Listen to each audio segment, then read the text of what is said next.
Hi everyone and welcome. I'm Antonia Estrada, the head of professional learning here at Uprooted Academy. For those of you who are joining us for the first time, it's great to have you with us. And to those who have attended previous sessions, welcome back. These sessions are designed to be brief, under 30 minutes, because we know how busy your days are. In today's session, we're going to be looking at early action and early decision. So let's get started. So first, a little bit about us, about Uprooted Academy. We were founded in 2021. And our mission is to empower low-income, first-generation students of color by providing free resources to excel in the college application process, connect with careers, narrow the wealth gap, and promote mental wellness strategies for future success. Now that you've heard about our mission, let me walk you through what we offer to support that mission. First up, we've got our virtual college fair happening on Saturday, October 19th. It's a great way for students to connect with different colleges and explore their options. And we're giving away $10,000 in scholarships. Then in March, we'll be hosting a virtual career discovery fair. This event helps students explore various career paths and hear directly from professionals in different industries. Next, we're excited to launch our virtual community center next month. You can think of it like a virtual Boys and Girls Club, a space where students and families can access resources, participate in activities, and find support when they need it. We also offer professional development training, just like the session you're attending today. And we also hold student and parent workshops throughout the year covering a range of topics from college prep to mental health. And lastly, we provide in-school direct student support. This means we work directly with schools in Los Angeles to offer personalized help to students within their school. These are just a few of the ways we're working to make sure students have the support and the resources they need to succeed. So, all right, on this slide, we're looking at the different types of college admission options that are available to students. Let's break them down one by one to help you understand which one might be the best fit for your students. So first up, we have regular decision. This is a traditional route that most students are familiar with. They apply by a set deadline, that deadline set by the school, and receive their decision typically around March or April. The important thing to note here is that it's non-binding, meaning students aren't committed to attending if they're accepted. They can still weigh their options until the national decision date of May 1st. Next, we have rolling decision. Some schools review applications as they come in, and this is what's called rolling admission. The earlier students apply, the sooner they get a decision, but it's still non-binding like regular decision. Students may want to apply early in the cycle to secure their spot because some programs can fill up quickly as it's sort of first come, first serve. Then we have early action, which is, we're going to be focusing on early action and early decision in this session. In early action, students can apply earlier, usually by November, and get a decision by December or January. It's also non-binding, which is great because it allows students to get their decision early, but still leaves the door open for them to look at other schools. It's a good option if a student wants peace of mind, knowing that they've been accepted somewhere, but they're not ready to commit yet. Early decision. This is where things get a little more serious. Early decision is binding. So if a student applies and gets accepted, they are committing to attend that school. No backing out unless there's a major financial reason, which I'll mention a little later on. ED is usually for students who have a clear first choice and are 100% sure that they want to attend that school. Applying early decision can improve admission chances at some schools, but students should definitely make sure they're ready for the commitment. And then finally, we have restrictive early action, which only a few schools have. This option is also known as single choice early action. Sometimes the terms are used interchangeably. It's a bit more specific. Restrictive early action, like regular early action, is non-binding, but students can typically apply early to only one private school. That's why it's called restrictive early action. Generally, they can apply to public schools or schools that have a deadline, an early deadline for scholarships, but generally only one private school, and so it's a little more restrictive than regular early action. If accepted, they have until May 1st to decide because it's a non-binding option. So it offers some flexibility while still showing commitment to the school. So to sum up, the biggest difference between all these options comes down to commitment. All of them, except for early decision, are non-binding. You see non-binding, non-binding, non-binding, binding, non-binding. So students need time to explore their options. A non-binding option may be better for them. But if they have a clear top choice and are ready to commit, an early decision could give them an edge.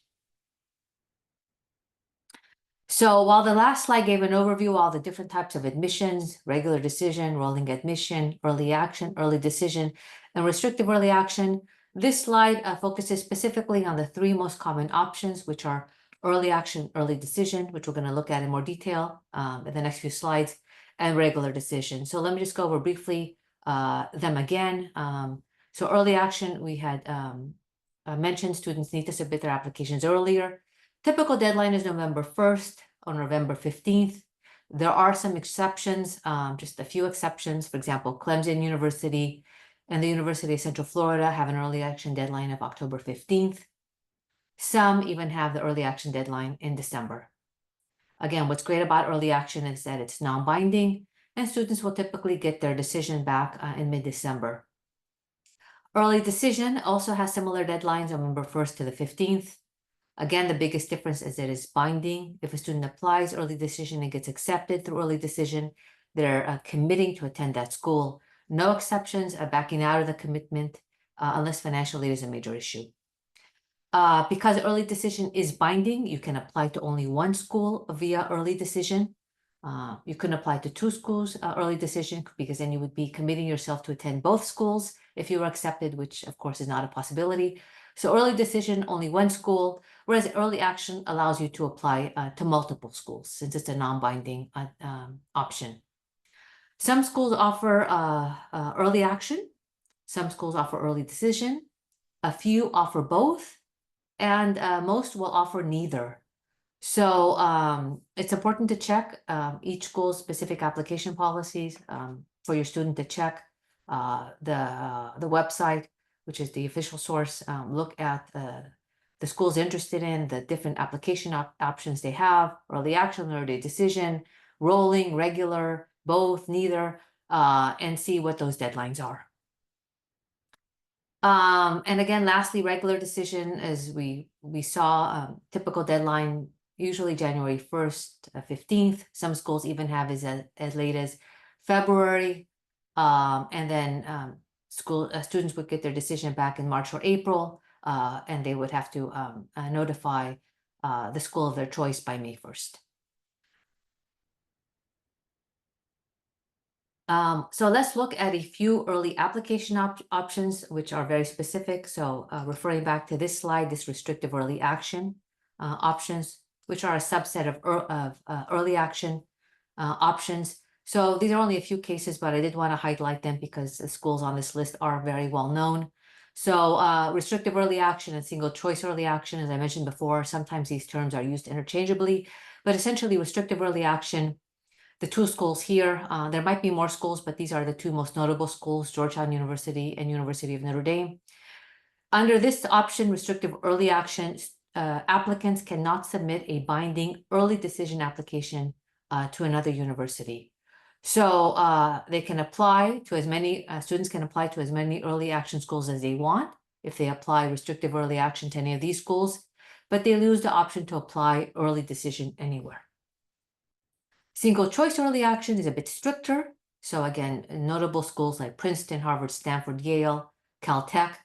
With this option, students are not allowed to apply early action or early decision. So neither early action nor early decision to any other school, any other private school. There are a few exceptions. So public universities or schools that have scholarship deadlines early.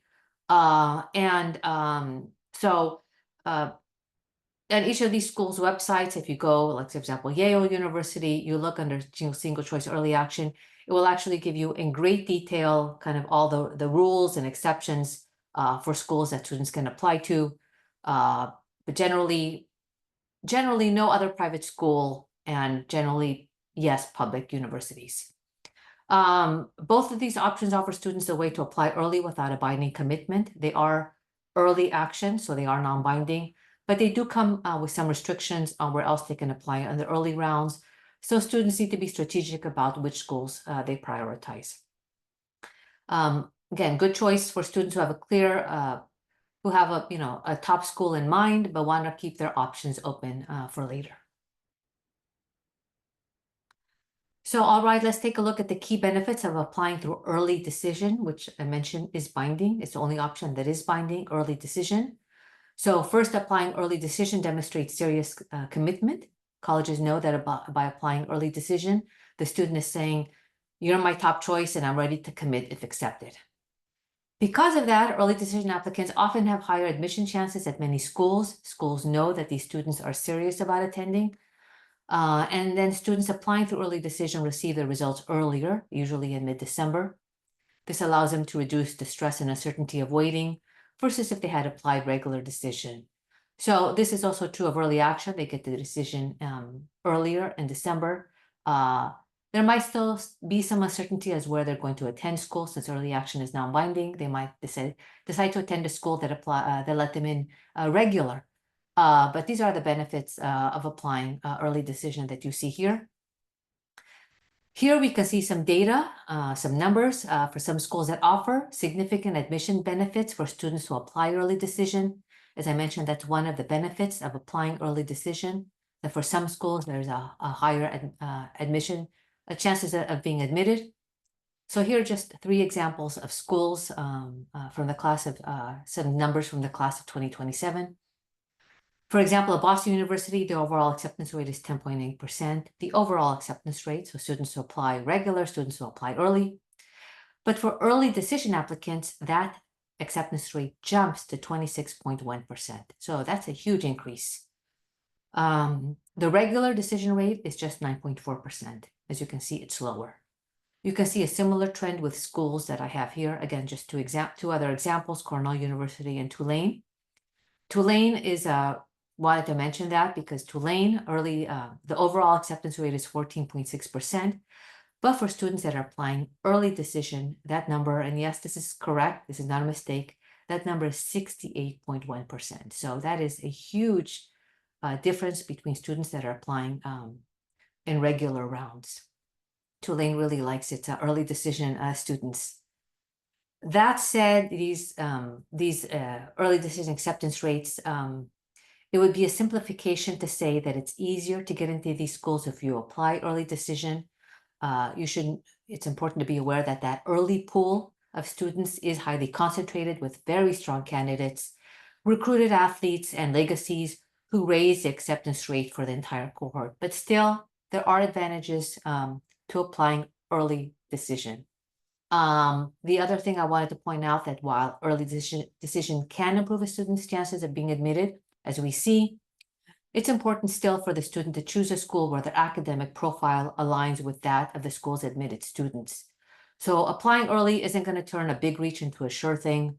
You're not all of a sudden you're a C student, you're not going to get into a highly selective university, applying ED. But it can increase your odds at schools where you're already a strong candidate. So schools frequently say they could fill their freshman class 10 times over with the students they have applying because they've had many strong candidates. So if you are a strong candidate, if you have a student who's a strong candidate, they might want to think about applying ED because it could really help them stand out among all the other applicants. The other thing that's important to note is this column. The early decision admits as a percent of the freshman class. Remember, early decision is binding. So if you are accepted early decision, you will be attending that school. So you can see here that a large portion of the incoming freshman class is made up of students admitted through early decision, at least at these 3 schools, and I'm going to send you some numbers where that's the case at many schools. So at Boston University, for example, 56.9% of the freshman class was admitted via early decision. And in general, for these 3 schools, here, half or more than half of their spots are filled through early decision. So this leaves very few spaces or fewer spaces for regular decision applicants. And the result, the regular decision acceptance rate drops drastically. So at some schools, not all of them, at some schools, applying early can make a huge difference in your chances getting in. While at other schools, the difference might be smaller. I don't want this to be misleading. These are just 3 schools, but I'm going to send you some numbers that you can check out for around 200 or so schools, and you can see the difference between regular decision and regular decision and early decision admit rates. Each school approaches their early and regular decision rounds differently. So that was early decision. So now let's talk about early action, which again is non-binding, but still offers some benefits in terms of increased acceptance rates, though not as much of a boost as we'll see. For instance, at Babson College, the early action acceptance rate is 28.8%. That's early action. Significantly higher than the regular decision acceptance rate of 14.7%, but lower than the early decision rate of 32.7%. Same is true for Loyola Marymount. Regular decision acceptance rate is 28.4%, early decision 62.0%, and early action acceptance rate 52.4%. So a boost compared to regular decision, but more if the student had applied early decision. Now at Tulane, where we saw that really incredible 68.1% acceptance rate for early decision, you'll see that if you're applying early action, it's not that much of a boost compared to regular decision. So, that's something if you have a student who's applying to Tulane and it's their number one choice, they might want to strongly consider applying early decision because it's going to give them a really big boost. Again, if they're a strong candidate, and early action less so. Again, this varies by school, and I'll be sending you those numbers to check out. Now, I do have Harvard here. Harvard does not have early decision. Harvard just has that selective or that single choice early action that we saw earlier. So you see it does give students a boost to apply early action, 7.6% versus a regular decision rate of 2.6%. Still very difficult to get in, but it does give them students a slight boost. Even though early action isn't binding, it still signals a higher level of interest at the admission office and can work in a student's favor, especially single choice early action like Harvard, where you can apply to only one school, one private school early action. So these are just the end of the numbers. Hopefully it wasn't too much data overload. So we had looked before at the benefits of early decision. Now let's look at the drawbacks. So we saw it definitely has its perks, but it also comes with some important drawbacks, especially when it comes to financial aid. So because early decision is binding, students won't have the option to compare financial aid packages from other schools. This could mean missing out on a better financial aid offer elsewhere. So it's really important for families to use the school's net price calculator to estimate costs, figure out whether that school could be affordable before deciding to apply early decision. Now, lower income students, I do want to note, lower income students shouldn't be discouraged from applying early decision. Even if you come from a lower income background, you can still receive a financial aid package that fully covers your need at schools that meet full financial need. So for example, Columbia, a university which offers early decision, meets 100% of demonstrated financial need for all admitted students for all 4 years of study. So it has very generous financial aid policies. So if you are a lower income student, Columbia, if you apply early decision, Columbia will meet 100% of demonstrated financial need. I actually had a student apply 2 years ago, early decision to Columbia from a family, a lower income family, and she got a full ride to Columbia. Again, because Columbia will meet 100% of demonstrated financial need for students. So again, it's important to run the net price calculator, whether you're middle class or lower class, for your early school. You don't want to apply early and then later find out you can't afford the school. And on the other hand, you don't want to miss out on the advantages of early decision if you find out that you can't afford the school, if it's actually affordable.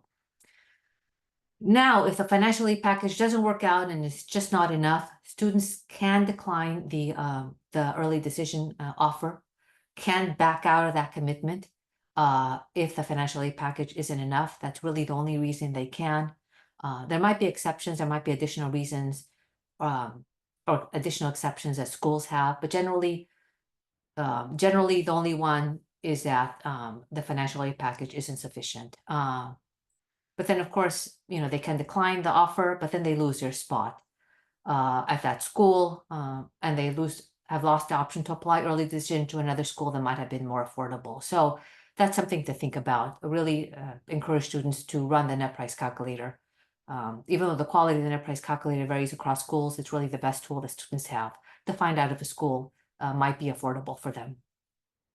And finally, a last drawback of applying early decision is the pressure to make an early decision before fully understanding the financial picture. Early decision deadlines are coming up soon, next month in November.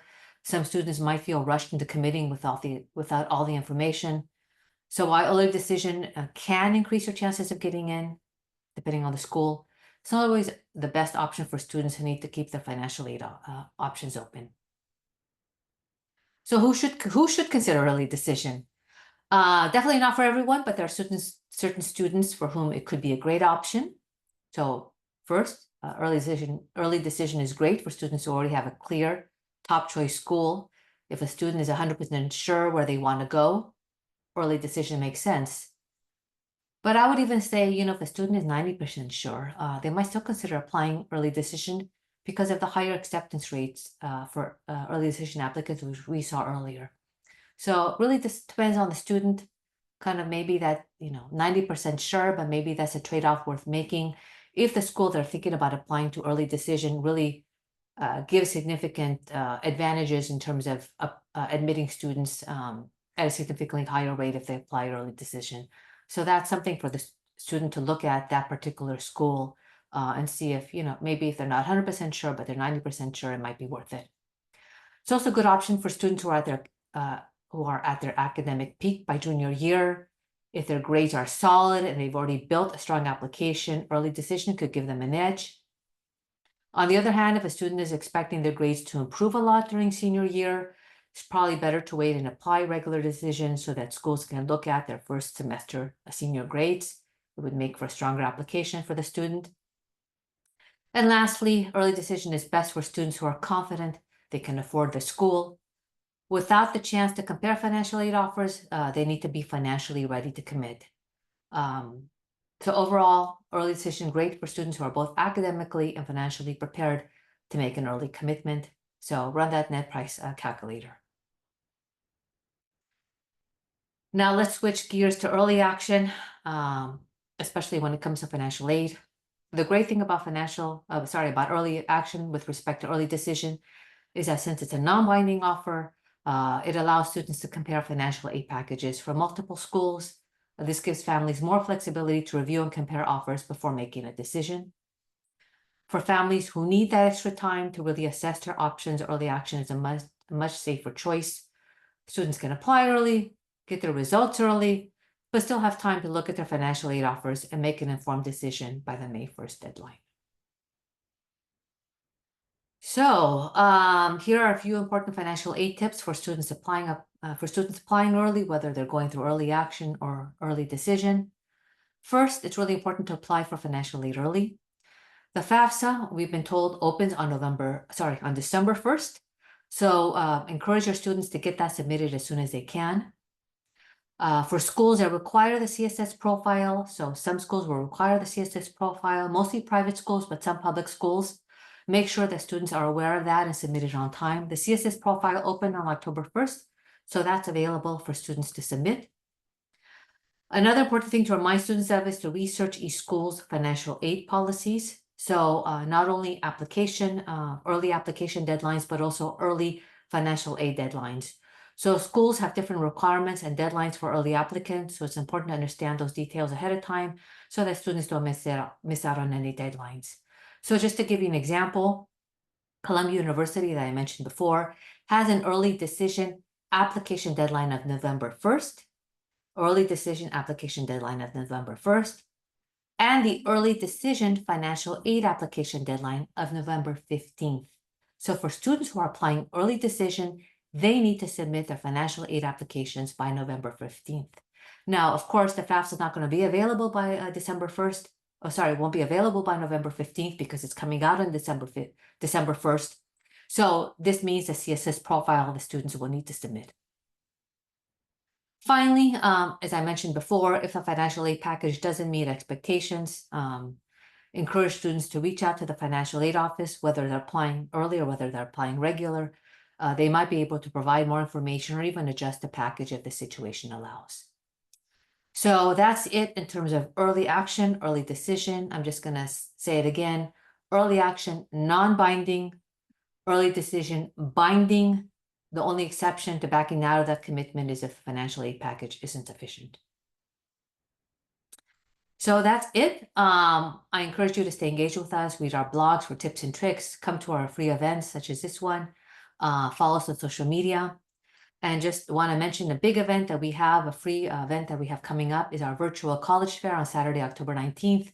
We have, it's a free event for students, parents, and educators, and we have over 50 universities attending nationwide. So it's a great opportunity for students to connect with universities, connect with admissions counselors, ask them questions, get all the information they need to make an informed decision. And then I'm going to be sending out a follow-up survey, a survey and a follow-up email. Really would love to get your opinions and feedback as to, on the session and what you would like to see covered in future sessions. So that's it for me. Thank you so much for attending, and we hope to see you at future sessions. Thank you.